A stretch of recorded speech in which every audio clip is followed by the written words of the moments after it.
Hello, it's me, Game Penguin 21, and today.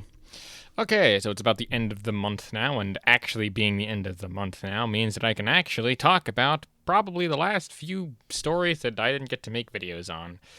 Yeah, this is the end of month cleanup, and it's quite interesting because we're heading into spring because, well, that's how time works.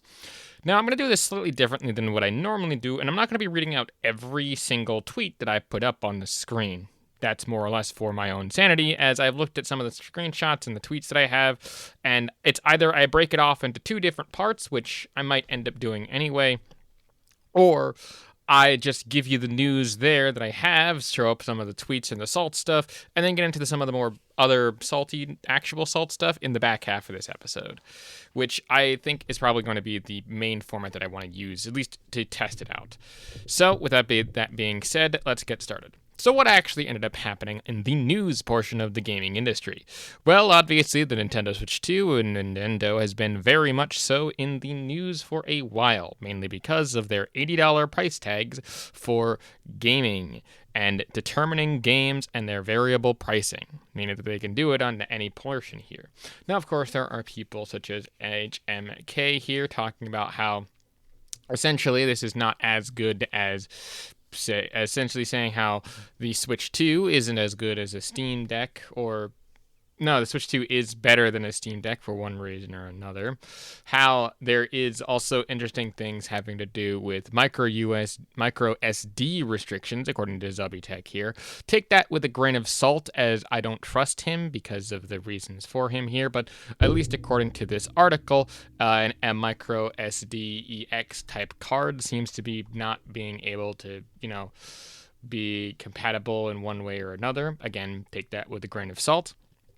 We then also have this PC Gaming article that seemingly made the rounds. Mainly the PC Gaming article is talking about how the Nintendo Switch 2 isn't actually a breath of fresh air in the post-Steam Deck world, which in some cases is correct and in other cases is not. Now, again, I'm not going to read the whole tweet here, but this person's basically defending it, at least OJ here, not that OJ, talking about how it's did, where they wanted a hybrid device without all the nonsense of PC handhelds.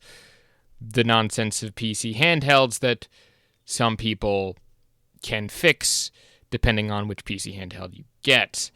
And again, not everyone wants a PC, and that's perfectly fine. It's one of those things where, people just don't understand the actual gaming industry. And this is more of an opinion piece rather than anything else. And I kind of agree. Again, a post-Steam Deck type of Switch improvement really can't come close to the fact that at least for me, the Steam Deck completely replaced the fact that I'd needed an actual thing. This continued to do that, where someone said that the Steam Deck is not a mass market device, and how it's a niche device with limited appeal to a certain subset of gamers. I mean, I guess so. Switch 2 will probably outsell Steam Deck's entire lifetime sales in less than 6 months. Again, this got replying to the exact same article. Moving on to some of the other littler stories that sort of came out to this. Price of the console was being thought of after tariffs, which some people had a little bit of problems with, and the news of trying to preserve physical games has gotten a little bit harder, and we'll get more into that later in the latter half of this video. But next up, we have another big one, that being Marathon, and oh boy, did Marathon go through the ringer when it first got its gameplay, with a lot of people calling it, saying that it looks worse than expected and literally looks like Destiny 2, according to Rin here, with Ryan saying the way they were comfortable showing some reused animations from Destiny does not make me feel good. Talking about how it's a $70 game. It's not. It's actually a $40 game, so I guess $10 Battle Pass, which I am going to assume is going to happen there, though I'm unsure at this point. Extraction Shooter Battle Royale. There's not really a knock against it. Wearing the skin of a long-dead franchise. Operations, heroes, and custom characters. And reused animations from Destiny 2. I hope this crashes and burns alongside the industry. Oh boy, what a scathing review that is. Next up, we have Koloski talking about the same thing, how it looks mediocre and how it looks like just like ended up just being a sci-fi Tarkov, which is not the end of the world thing. I would have personally liked it if Marathon had like a single player mini type of campaign where they kind of connected like a bunch of the extraction maps and stuff together, but that's just me. Dexerto here with a couple of articles that I think would really benefit people to know about here. Bungie's Marathon as Bungie's new free-to-play game will not be free-to-play. It has no campaign, but will be cheaper than $70, similar to Concord, and it's being compared a lot to Concord in the same context, which again doesn't bode well for Marathon as a whole. It will also, according to Dexerto and several other news sources, will not have proximity chat, at least in accordance with the time of which this article was posted.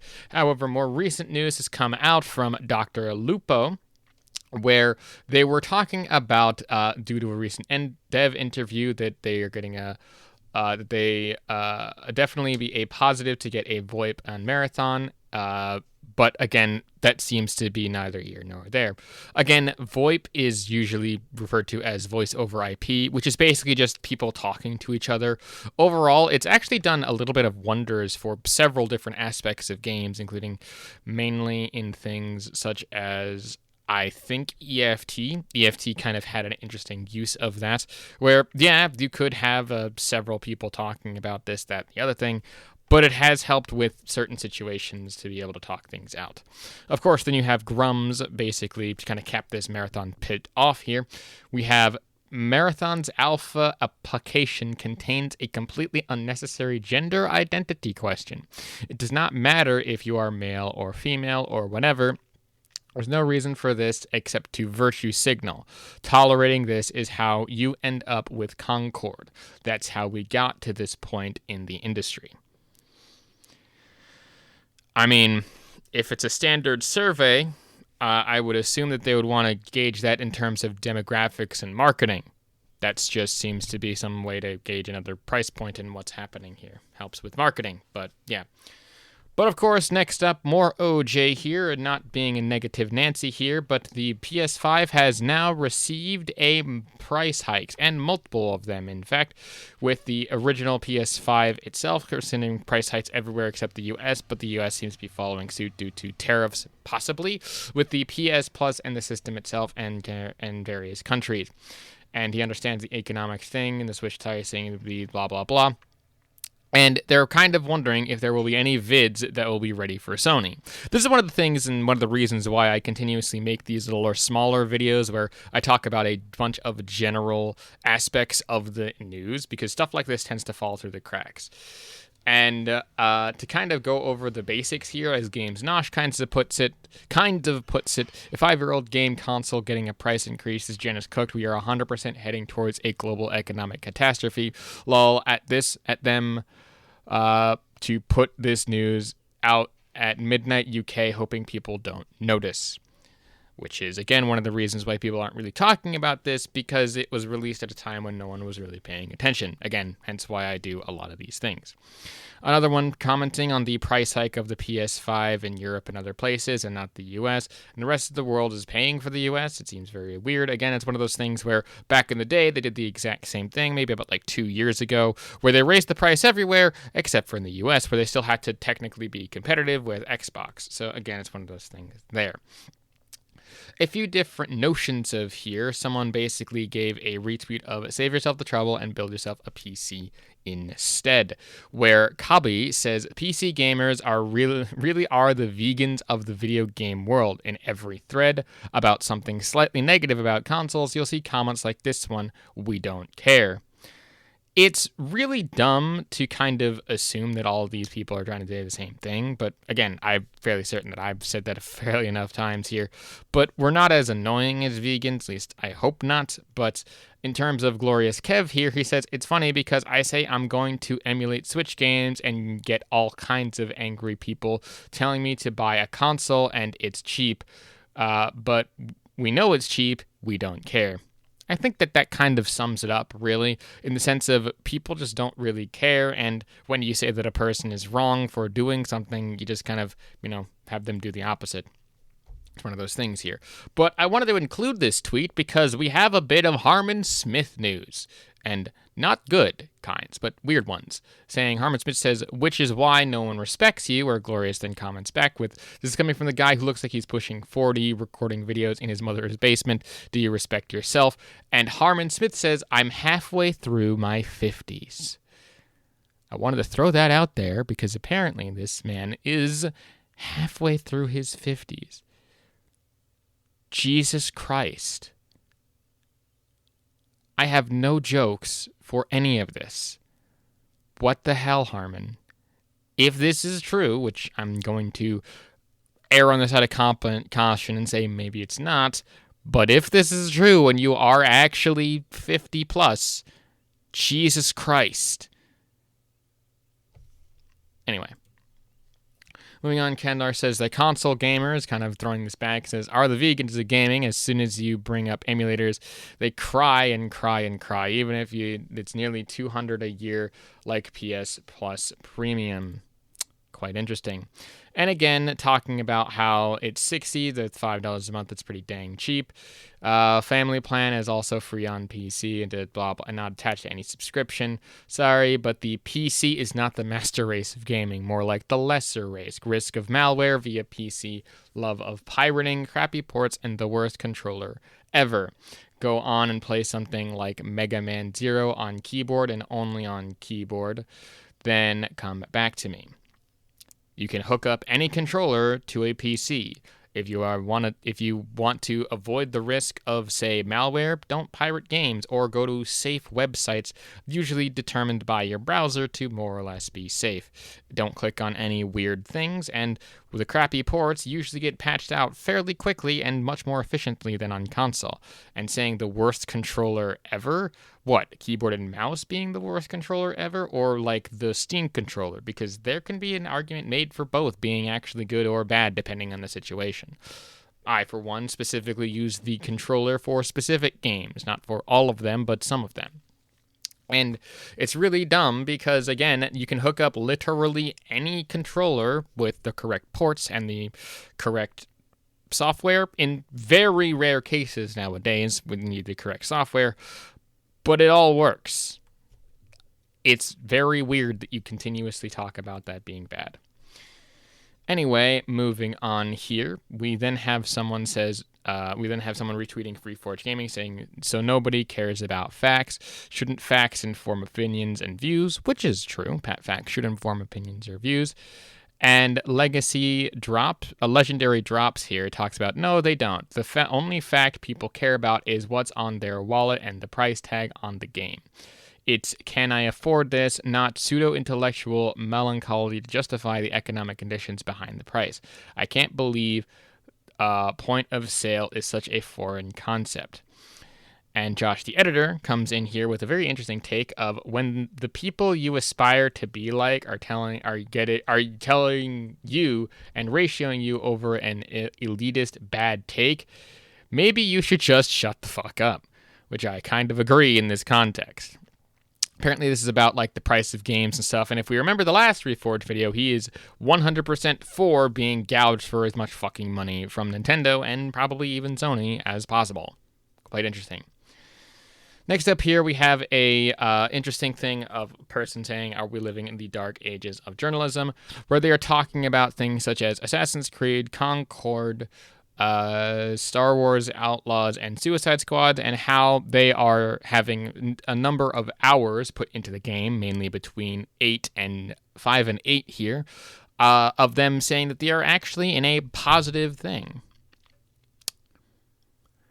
Okay, it's your own opinion. I don't think that everyone agrees with that, but Concord shut down, and Assassin's Creed Shadows is not reviewing well, and Star Wars Outlaws kind of had a lot of very bad glitches and bugs that were there, and Suicide Squad just finished up its development and was kind of a failure, despite the fact that they actually managed to get all the DLC out, somehow. But we move on. Next up here on r/gaming from about 4 years ago. I know this one's a bit old, but I just found it recently, and I wanted to talk about it, so let's get into this. Talking about how the Steam Deck is basically not really worth it for one reason. Wi-Fi. Okay, you have my attention. The Steam Deck is cool and the concept is great, but there's one thing that makes it basically hard to use, the Wi-Fi. So it's not really portable, and the problem with it being a smaller device is that the intention is that it should be used to play games portable, but only through Wi-Fi. What? So unless you can connect to the Wi-Fi, you can't really use it. This means you can't play outside with the friends or in your car. So essentially, probably near buildings that have Wi-Fi access that you can use. There is such a thing on the Steam Deck as an offline mode, very simply. And most of the offline games that you can play are usually single-player oriented, which is kind of smaller games that the Steam Deck can play rather well, especially if you do emulation stuff, which is completely offline. Most people use their own network, and I know their own network, so the majority of the time, this will be played inside your home. At that point, it's better to use a PC, but this would be good for a family in which someone can play on their own PC, and their brother, sister, wife, cousin, friend, whoever can play on the Steam Deck. What I think they should do is add a subscription service utilizing 5G network connectivity so that you can use it whenever, and possibly if they can integrate it with cellular network connectivity so you can bundle it with your own cellular, and that would save money. How the fuck does that even work? I'm sure they can do it, but I can't see the really succeeding because it's not really something that you can take literally anywhere like the Switch.